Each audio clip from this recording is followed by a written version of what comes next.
हाँ भाई, क्या हाल है? तो मेरा नाम है अलीज़र और आप देख रहे हैं मेरा Zarnama. I welcome you all to the one and only business based podcast of Pakistan, powered by Advent Arc. तो आज की वीडियो में इस टॉपिक हम डिस्कस करेंगे, उसका नाम है right thing and right timing. कभी कभी ऐसा होता है कि हम सही चीज़ करना चाह रहे होते हैं, राइट थिंग करना चाह रहे होते हैं, लेकिन टाइमिंग ठीक नहीं होती। और कभी हम राइट टाइम पे खड़े होते हैं लेकिन चीज़ ठीक नहीं कर पाते, राइट थिंग नहीं कर पाते। तो ये राइट थिंग और राइट टाइमिंग क्या चीज़ है और बिजनेस डिसीजन मेकिंग में इसकी क्या रेप्रिकॉशंस हैं, आज इस बात को डिस्कस करेंगे। तो शुरू करते हैं बगैर किसी डिले के।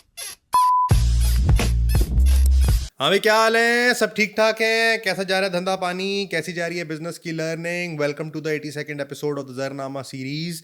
आई होप कि आपकी ये जो मुझसे दूरी बनी हुई है इसको आप प्रॉपरली मेंटेन कर रहे हो और बिजनेस लर्निंग जो आप लोगों ने इधर से ली है और इधर उधर से ली है उसको अप्लाई करके आगे से आगे बढ़ रहे हो। ये जो डिलेज हैं इसकी वजह ये नहीं कि मैं लेजी हो गया हूँ, उसकी वजह ये है कि ऑपरेशनल लोड इतना है, कॉग्निशन लोड इतना ज़्यादा है कि मैं ये नहीं चाहता कि मैं आपको वीकली रिसर्च्ड वीडियो निकाल के दे दूं और आप रोने लगें इस बात पे कि यार ये क्या बात हुई, ये तो बड़ी बेसिक से बात की है। तो प्रॉपर जो थीसिस पढ़ना होता है उस थीसिस को अंडरस्टैंड करके रिसर्च करके आपको देना होता है। मैं आपको पहले भी बता चुका हूँ कि अगर आपको मुझसे बिजनेस बेस्ड कंसल्टेशन चाहिए तो उसका डिस्क्रिप्शन में नीचे और फर्स्ट कमेंट में लिंक है। आप मेरी टीम से 1 या 2 दिन के वेटिंग टाइम पे बुक कर सकते हैं। मैंने ऑलरेडी उसमें वेंसडे और थर्सडे को उड़ा दिया है। अब सिर्फ हफ्ते में 3 ही दिन कंसल्टेशन हुआ करेगी और महीने में 1 दिन एक फिजिकल स्लॉट भी हुआ करेगी। तो वो जिसने जैसे देखना है टीम से बात करके कर ले, उससे मेरा कोई ताल्लुक नहीं है। आज मैं जिस थीसिस को लेकर आया हूँ ना, ये थीसिस मैंने शायद आपको पहले भी बताया था कि मैं बड़े लिमिटेड नंबर ऑफ क्लाइंट्स के साथ काम करता हूँ और वो लिमिटेड नंबर ऑफ क्लाइंट्स के साथ काम करने की वजह ये नहीं है कि मैं प्राइस को टुवर्ड्स अप पुश कर सकूं। उसकी वजह ये है कि मैं 3 साल हैंड्स ऑन कंपनी पे काम करने वाला हूं। और हैंड्स ऑन होने का मतलब ये है कि कोई हॉरिजॉन्टल हायरार्की नहीं होगी, सॉरी वर्टिकल हायरार्की नहीं होगी, हॉरिजॉन्टल हायरार्की होगी और मैं टीम के साथ एक टीम मेंबर बन के काम करूंगा। और इस चक्कर में जो ऑपरेशनल फायर फाइटिंग है उससे मुझे खुद डील करना है। तो जब तक वो लर्निंग कर्व बन रही है या वो न्यूरल नेटवर्क इस्टेब्लिश हो रहा है जिससे एक चीज़ दूसरे को सिखाती है, उसके लिए मुझे एक फाइनाइट अमाउंट ऑफ क्लाइंट्स चाहिए जिसकी प्रॉब्लम्स के न्यूरल नेटवर्क को मैं ऑप्टिमाइजेशन की तरफ लेके जा सकूं।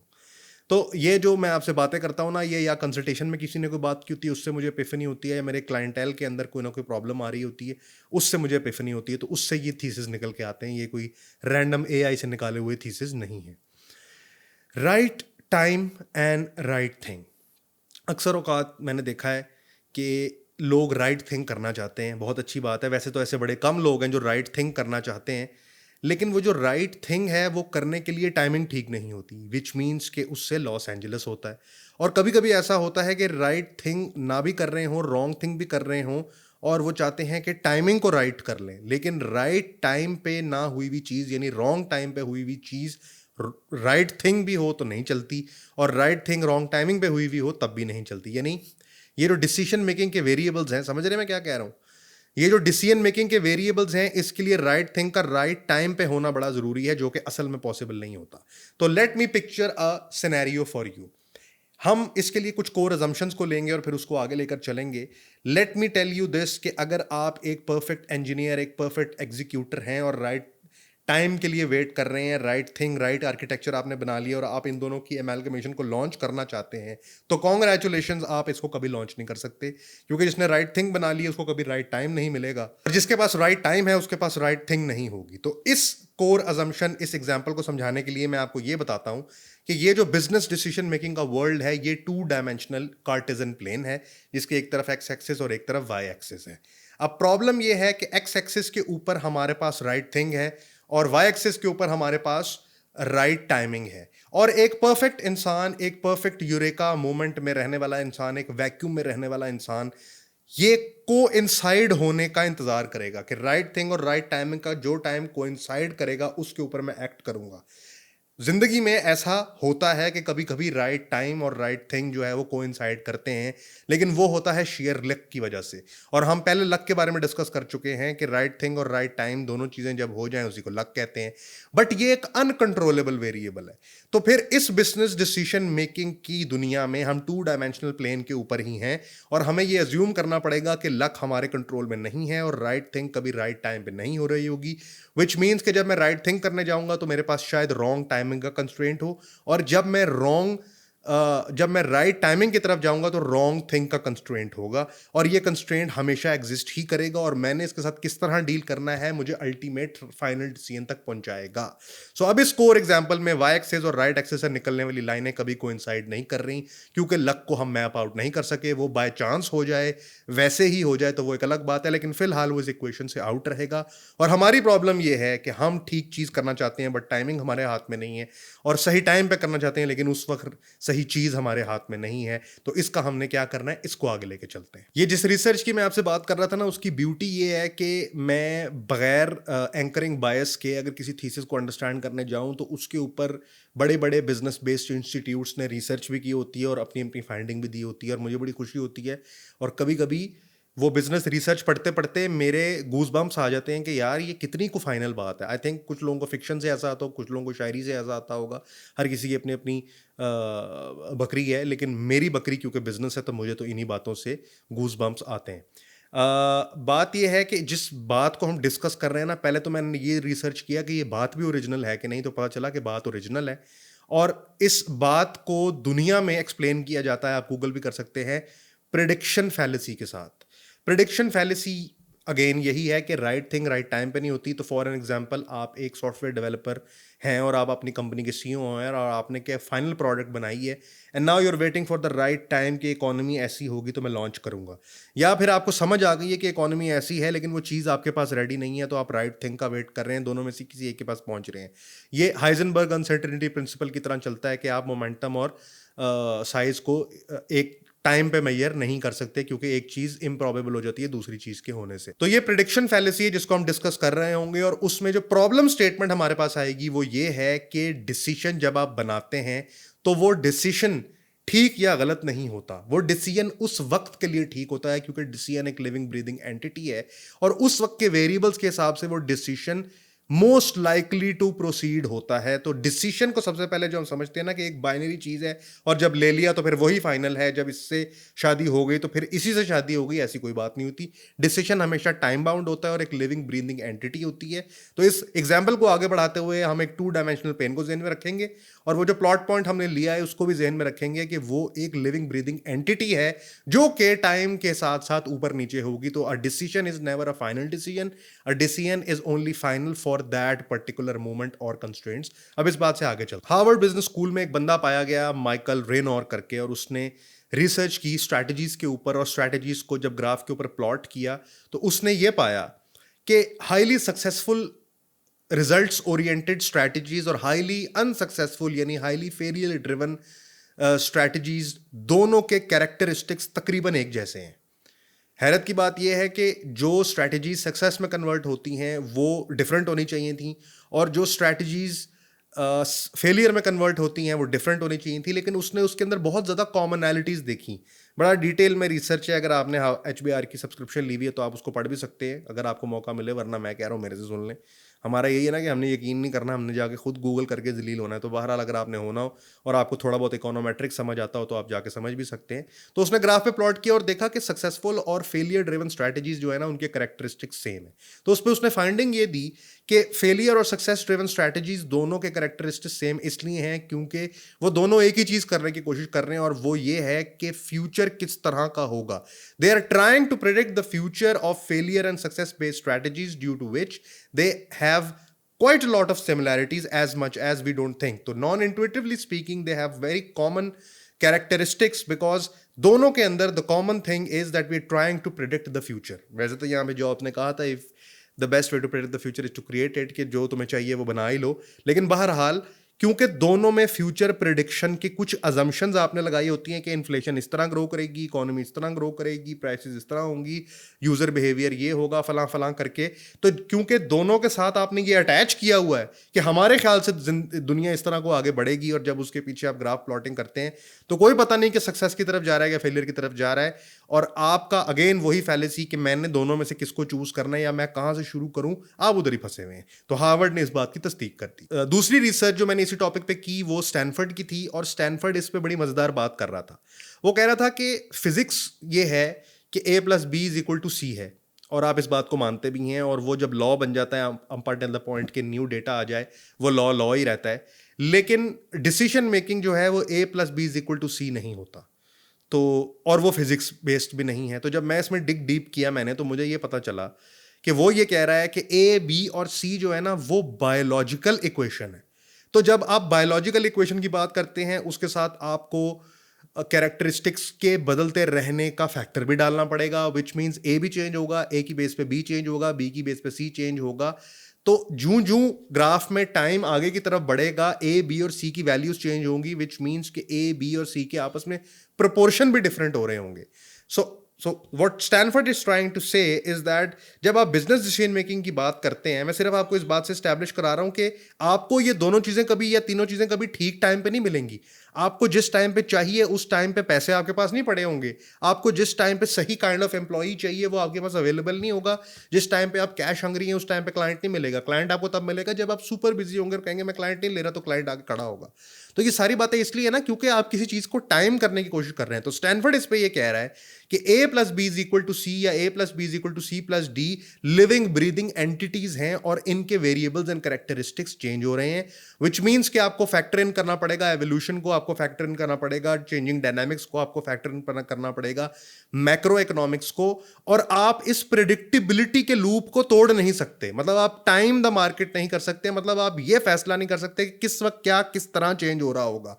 तो स्टैनफोर्ड ने इस पे जो वर्किंग की उसका रिजल्ट उसने ये निकाला कि आप सिर्फ तभी सरवाइव करेंगे A plus B is equal to C की डिसीजन में से चेंज होते हुए सिनारियोज को आप सरवाइव उस वक्त करेंगे जब आपका ऑर्गेनाइजेशनल एंड ऑपरेशनल स्ट्रक्चर, गौर से सुनिएगा, जब आपका organisational and operational structure rigidity के बजाय फ्लेक्सिबिलिटी को एडजस्ट करने के काबिल होगा।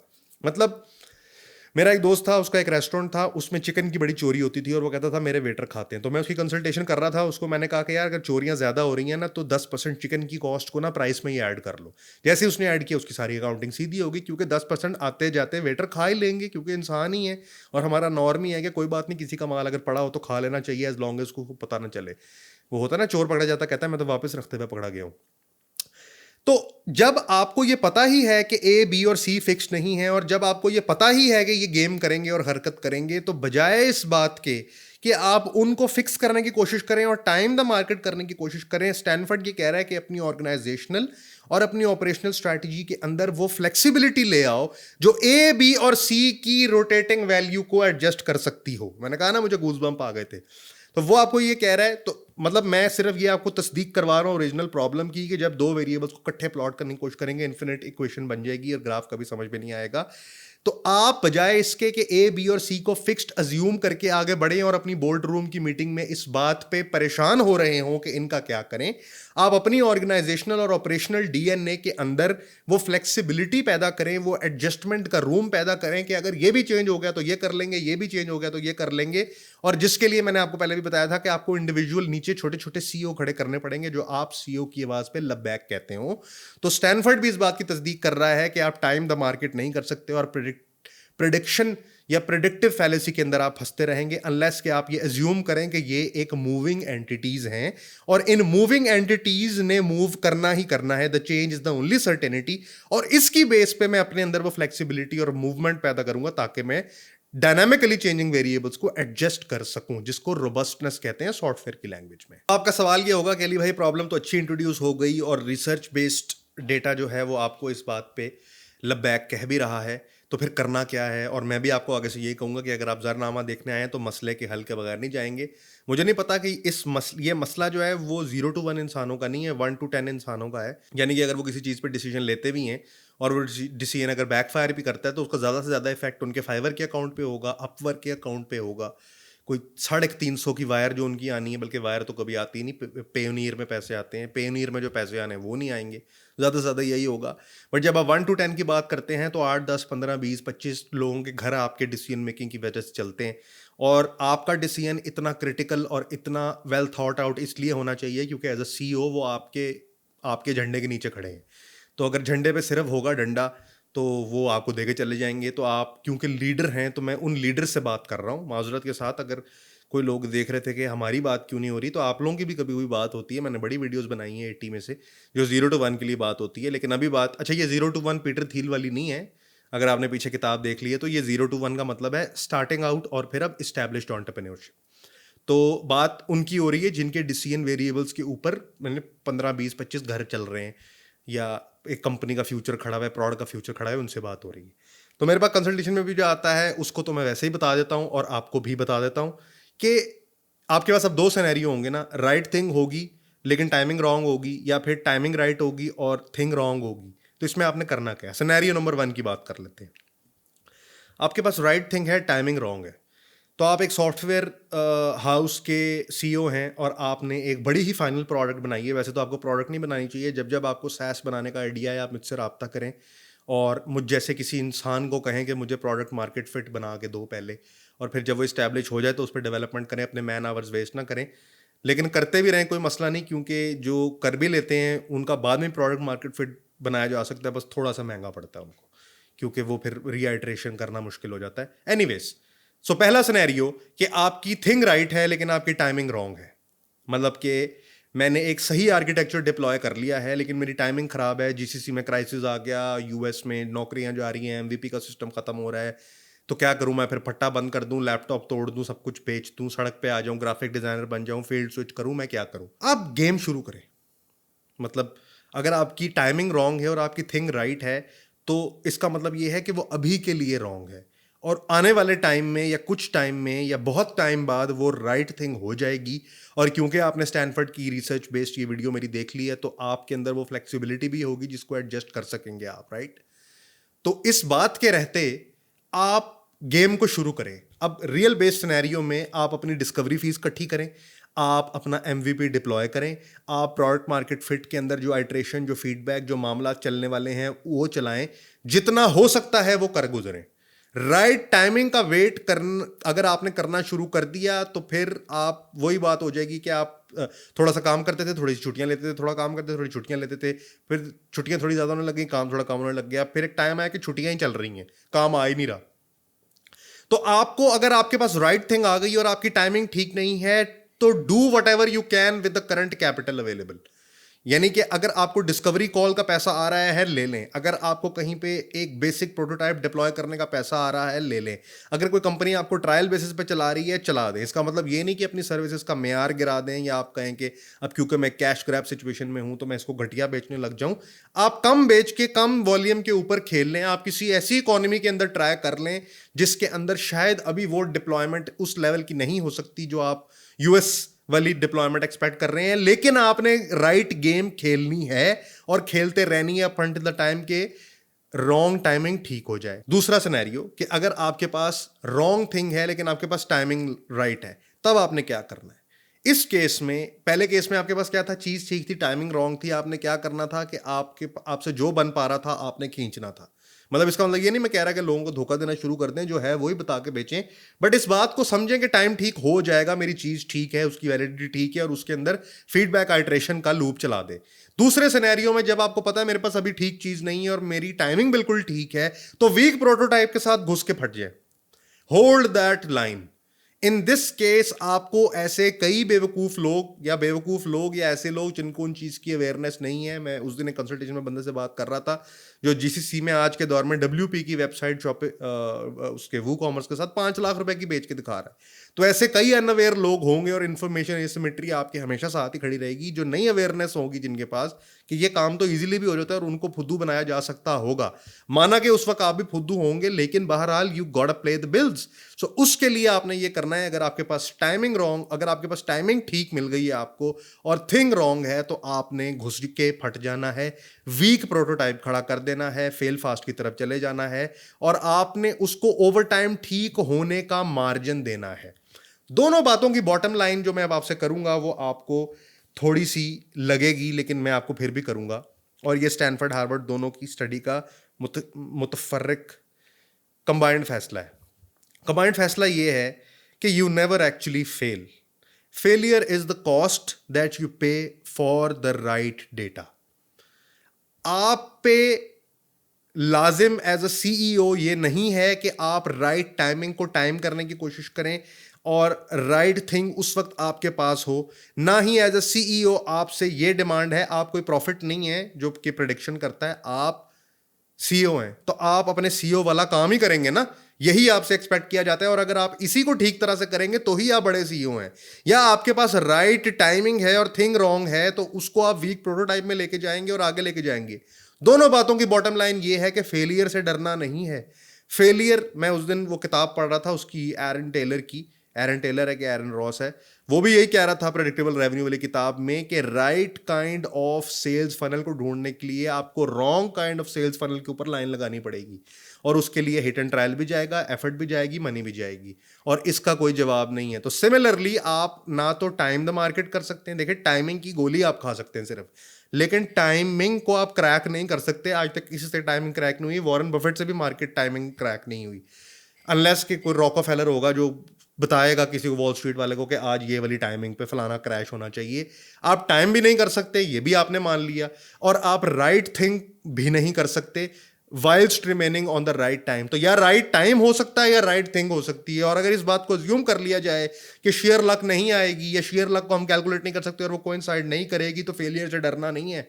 Failure is the cost you pay for the right kind of data. तो बॉटम लाइन ये है कि आपने करना है। अगर आपके पास थिंग राइट है और रॉन्ग टाइमिंग पर है, तो आपने होल्ड द फोर्ट करके जो बन पा रहा है वो बनाना है। अगर आपके पास टाइमिंग ठीक है लेकिन थिंग रॉन्ग है, तो वीक प्रोटोटाइप लॉन्च करना है, ताकि आप अंटिल द पॉइंट वो ठीक हो जाए, आप मार्केट में सस्टेन कर रहे हो। तो आपकी बॉटम लाइन ये है कि आपने करना है और करते रहना है, और फेलियर से डरना नहीं। Failure is the cost you pay for the right kind of data. तो राइट थिंग और राइट टाइमिंग को किस तरह क्रैक करना है, ये थी ये आज की वीडियो, जिसमें मैं आपको बता रहा था कि राइट थिंग राइट टाइमिंग ये जो एक फैलेसी है, इससे निकलने का तरीका क्या है। मेरे पास बहुत सारे फाउंडर ऐसे आते हैं जो राइट थिंग अपने हिसाब से बना के बैठे होते हैं, लेकिन टाइमिंग खराब होती है, या सही टाइम पे सोच रहे होते हैं लेकिन उस वक्त चीज़ नहीं बना सकते, एंड देन दे थिंक कि कोई नई चीज़ इन्वेंट हो गई है तो इसको बड़े भी होना ही चाहिए। लेकिन फिर मैं उनको कहता हूँ कि ये सारा कुछ ठीक है लेकिन टाइमिंग ठीक नहीं है। तो hoping to see you people soon in consultations, के जब आप आएंगे और आप कहेंगे मैंने ये वाली वीडियो देखी और इसमें ये मेरा सिनेरियो था, तो उसका मैं क्या जवाब दूंगा। तो ये थी जी आज की वीडियो। बहरहाल इसको क्लोज करते हैं। एंड अगर आपका वीडियो से लेके कोई फीडबैक है तो ज़रूर बताएं, ताकि आने वाली वीडियोस को बेहतर कर सके। आप मुझे नीचे डिस्क्रिप्शन में इंस्टाग्राम पे फॉलो कर सकते हैं और लिंक्डइन पे मुझे फॉलो कर सकते हैं। Of course can not follow you back, और अपना कमेंट दे सकते हैं, और कंसल्टेशन बुक करने के लिए भी नीचे से रब्ता कर सकते हैं। This your boy AG, over and out, cut.